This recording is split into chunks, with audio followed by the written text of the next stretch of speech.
mon Dieu. Mais aujourd'hui, la star, c'est pas Robert De Niro, c'est... Vous allez découvrir.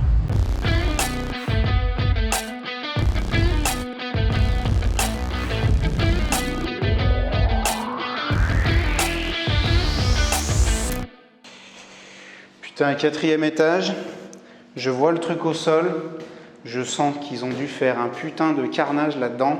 Vous allez voir, ça va pas être triste.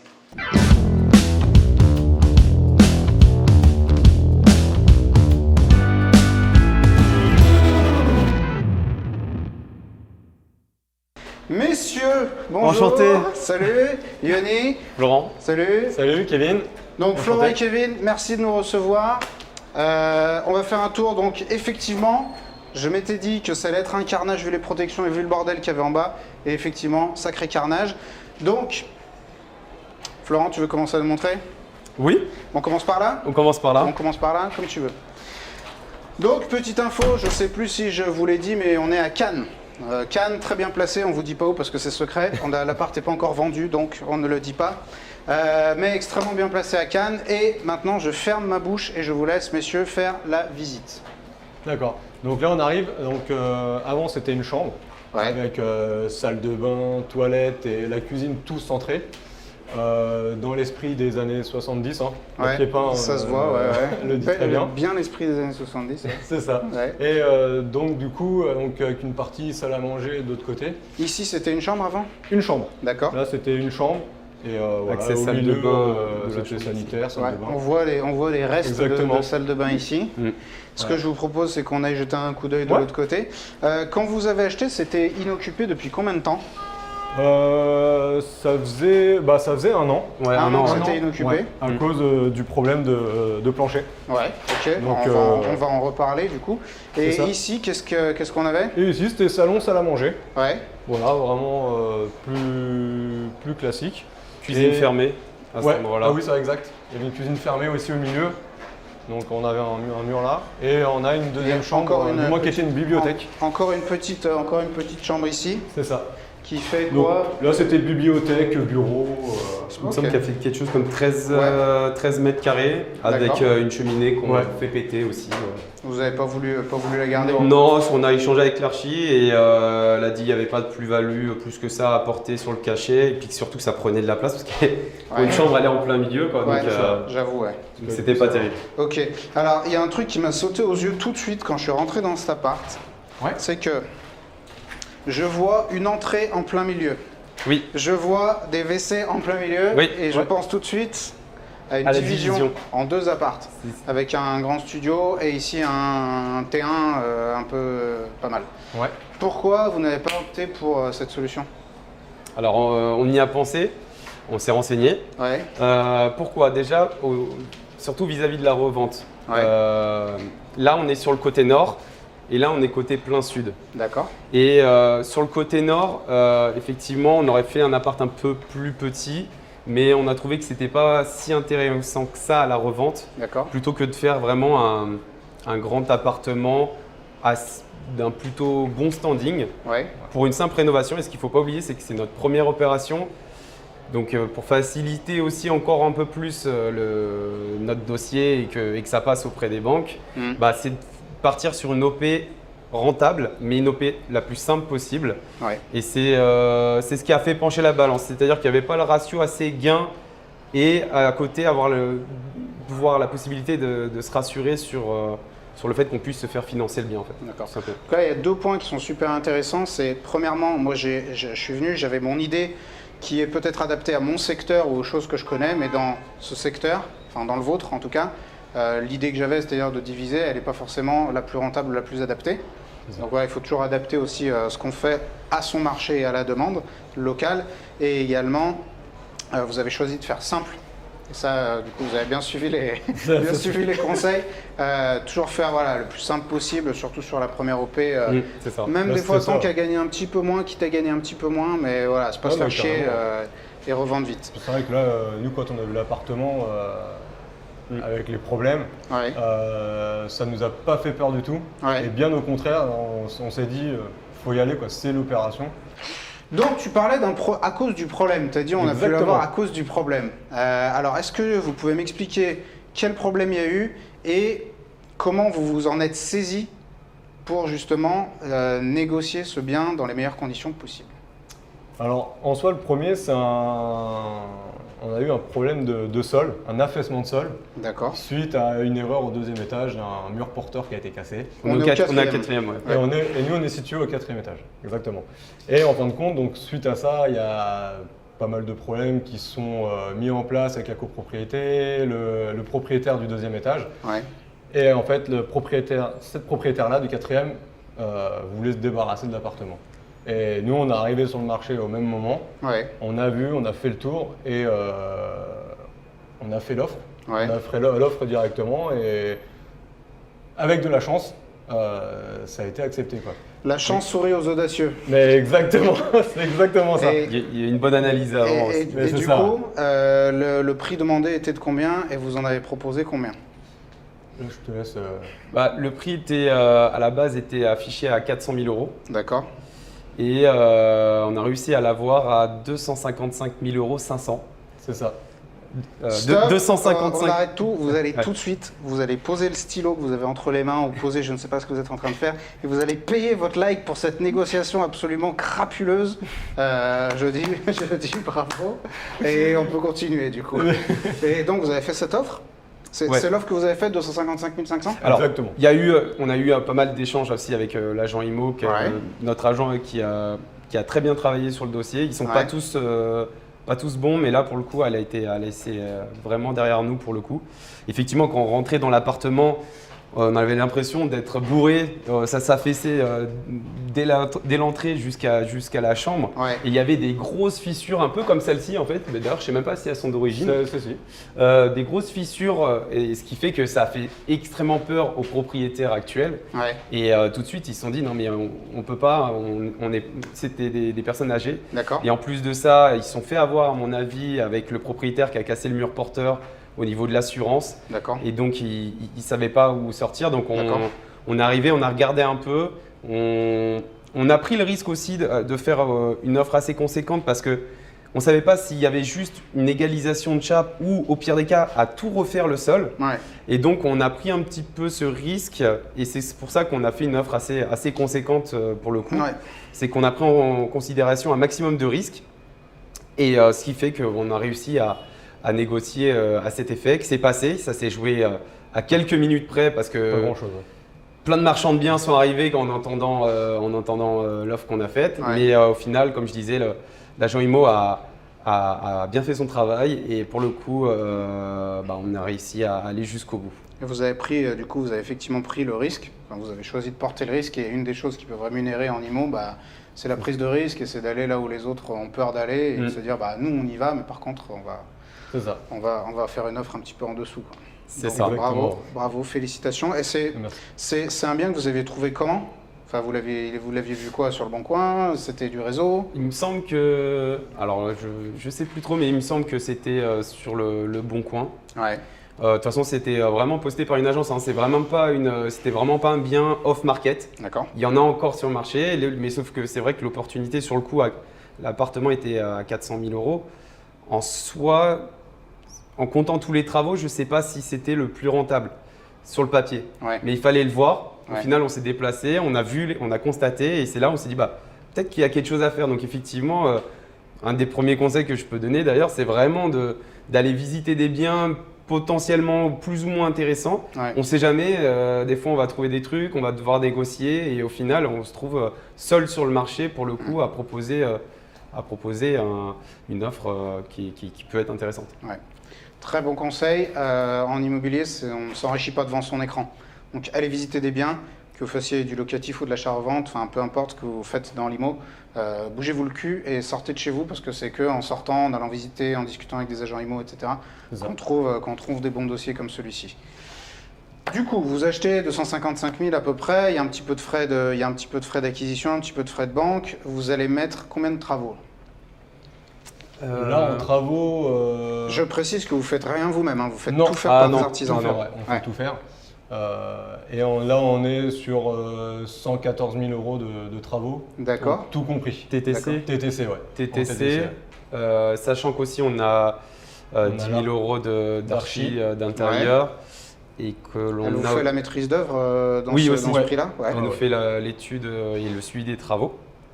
Avec qui j'ai déjà travaillé aussi sur d'autres projets, sur un projet intérieur.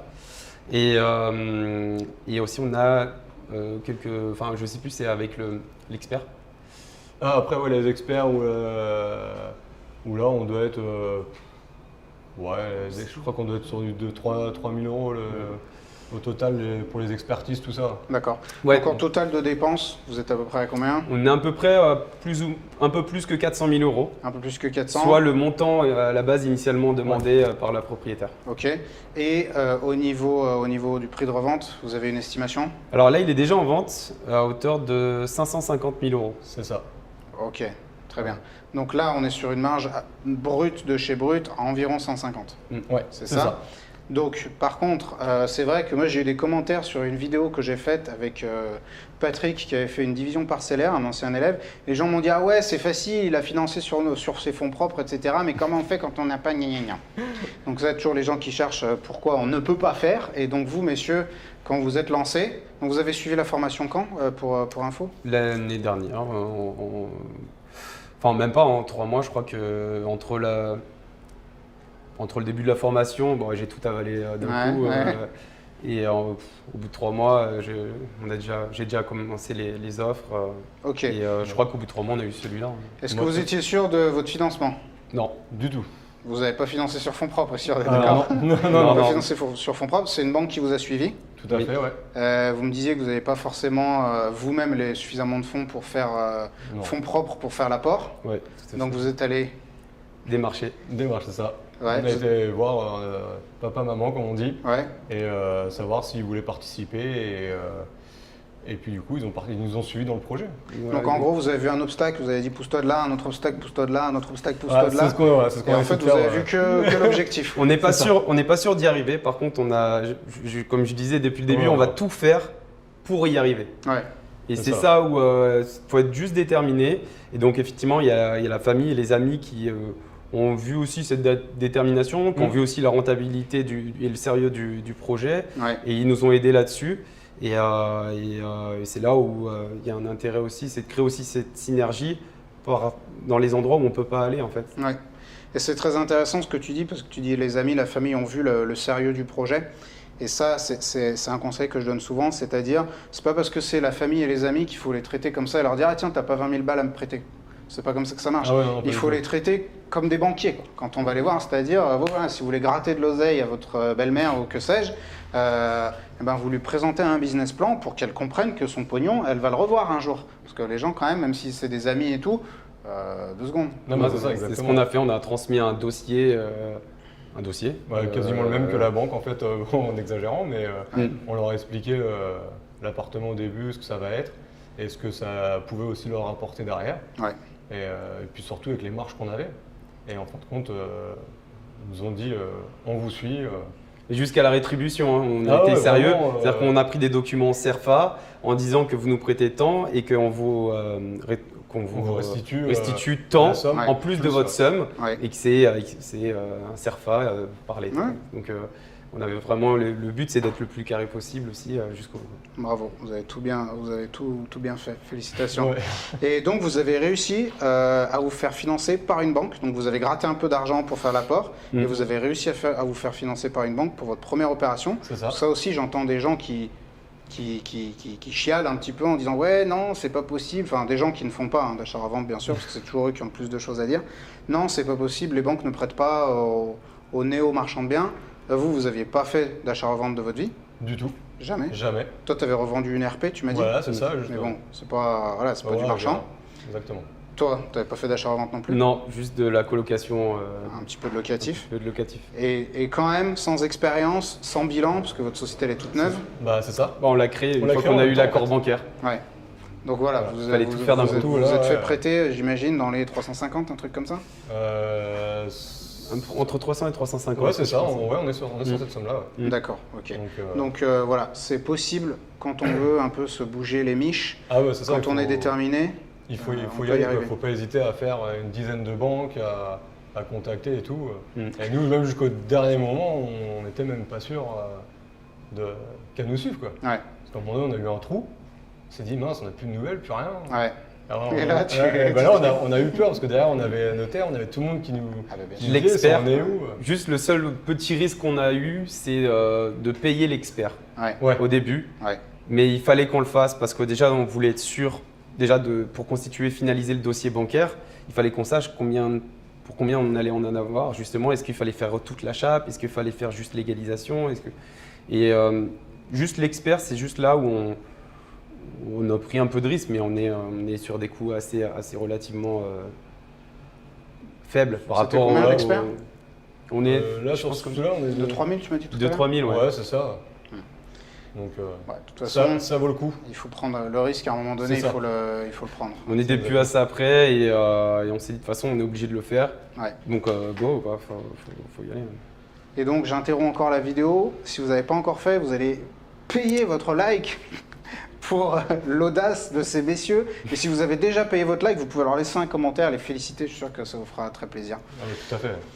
C'est vraiment une super OP. Et il y a un truc que tu m'as dit juste avant qui était vraiment intéressant. Tu m'as dit, toi aussi, quand tu t'étais lancé dans la coloc, on t'avait dit ouais non, tu n'arriveras jamais à le louer. Quand tu t'es lancé dans le marchand, on t'a dit ouais non, non, ça va pas marcher, il y a trop de marchands de biens. Ouais, alors moi j'ai pris l'habitude d'écouter uniquement ceux où je voudrais atteindre comme objectif. C'est-à-dire que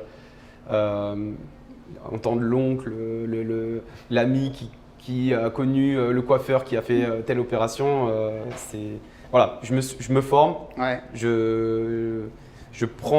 j'emmagasine assez de compétences et surtout, on me dit souvent le savoir est une arme, mais je trouve que c'est pas vraiment ça, c'est vraiment le savoir-faire qui est une arme, parce qu'on peut savoir énormément de choses, mais si on ne l'applique jamais, ça arrive à rien en fait, on n'arrive à rien. Et donc en fait, je me suis lancé au début dans la colocation, je m'étais un petit peu formé aussi dans l'immobilier.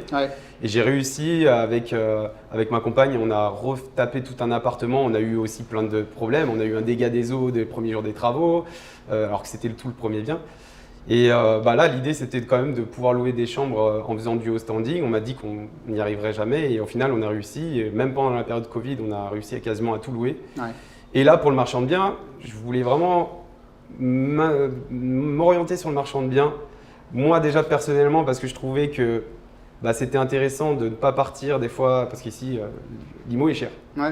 Et je voulais pas partir à faire de la route pour aller dans le Var, dans les collines pour trouver des biens rentables. Je me suis dit le marchand de biens c'est plus intéressant, et puis même l'achat-revente, je trouve ça, moi je suis ingénieur d'affaires, donc tout ce qui est achat, revente, c'est ce qui m'intéresse aussi. Et c'est là où j'en ai parlé justement à Kevin.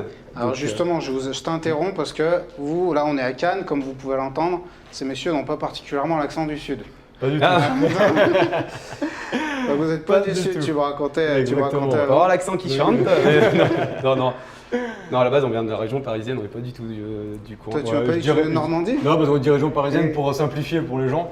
Sinon, c'est la très gros, c'est la 10e couronne quoi. Parce qu'exactement, on est nous on vient de donc la ville natale, c'est l'HEC d'Ivry, un petit bled dans le 28 à la limite du 27. D'accord. Et du coup, nous sommes des amis d'enfance. Ok, très cool.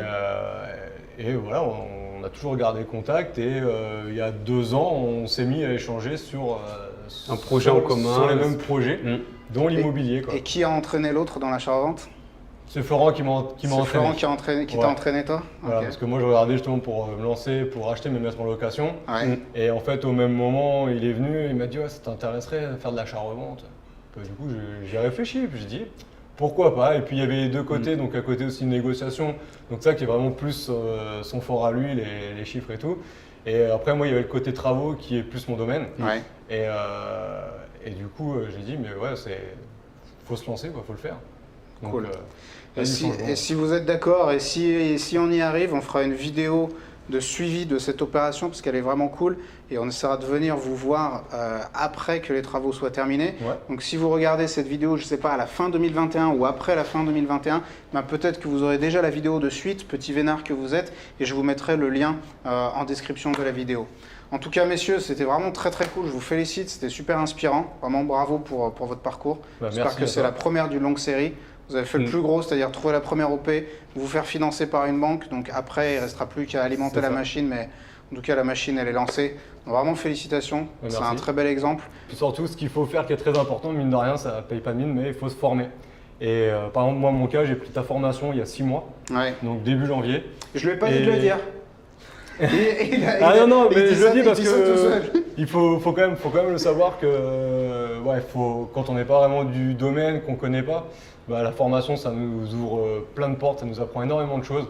Et bah, moi, je remercie aussi Florent qui m'a lancé dans cette direction-là. Parce qu'honnêtement, au début, j'y avais pas du tout pensé. Et après, je suis tombé sur tes vidéos et j'ai accroché tout de suite. Et du coup, voilà, j'ai pris la programmation, je me suis formé. Et aujourd'hui, on en arrive là. Je suis ravi d'avoir pu vous aider. Il y a 2 choses en fait pour enlever ces croyances limitantes. Effectivement, on en parle souvent en développement personnel, tout ça, mais il faut vraiment les enlever. Hein. On peut tout faire quand on veut. Et pareil, comme je disais, ça va être très difficile d'être marchand de biens sur la Côte d'Azur. Il y en a énormément. Effectivement, il y en a énormément. Ça rend les choses plus difficiles, mais qui ne tentent rien n'a rien. Et donc, il y a le fait d'enlever ces barrières et d'y aller, et le fait de se former, qui est tout aussi important pour emmagasiner assez de confiance. Et puis là, on est sur de bonnes voies avec Kevin. Et puis, de toute façon, on va tout dépoter pour aller le plus loin possible. Un grand challenge, mais on va rien lâcher. Jusqu'au bout. Du coup, merci messieurs pour cette visite et cette rencontre super inspirante. Vraiment, c'était très très cool. Je vous félicite. Donc si vous ne l'avez pas encore fait, payez votre like pour Kevin et Florent pour cette très belle et inspirante opération. Et n'hésitez pas à leur mettre un petit commentaire d'encouragement. Et je vous dis à la prochaine.